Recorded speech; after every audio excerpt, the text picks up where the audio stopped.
Years just of colonization, and it's the most important region in agribusiness of the country. It's the right place to make new investments, to make money.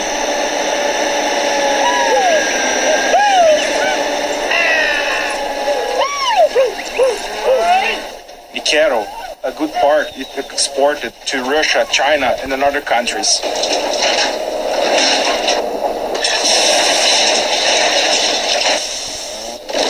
Do you see any limits? No, the limits, probably the sky, the heaven, the limits.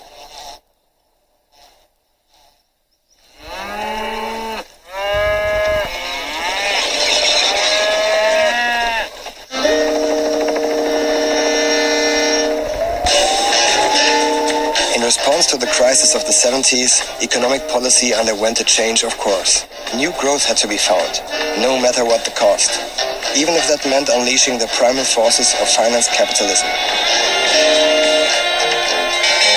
These had been contained after World War II because they were held responsible for the Great Depression and the war itself. Monetarism was the new magic word.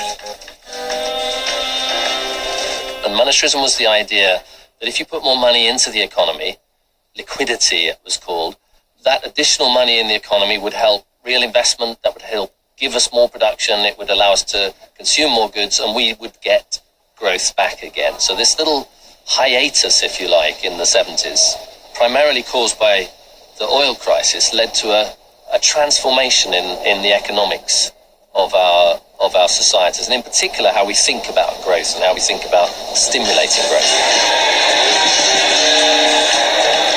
Governments deregulated financial markets.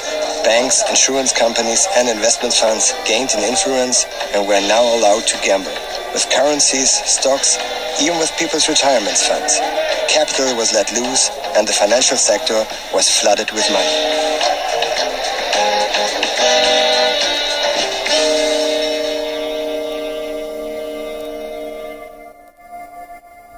It was a pact with the devil, and the beginning of a slow process of self-disempowerment. In exchange for growth, governments relinquished their power to financial markets. But who do we mean by financial markets and capital? And what does it all have to do with us?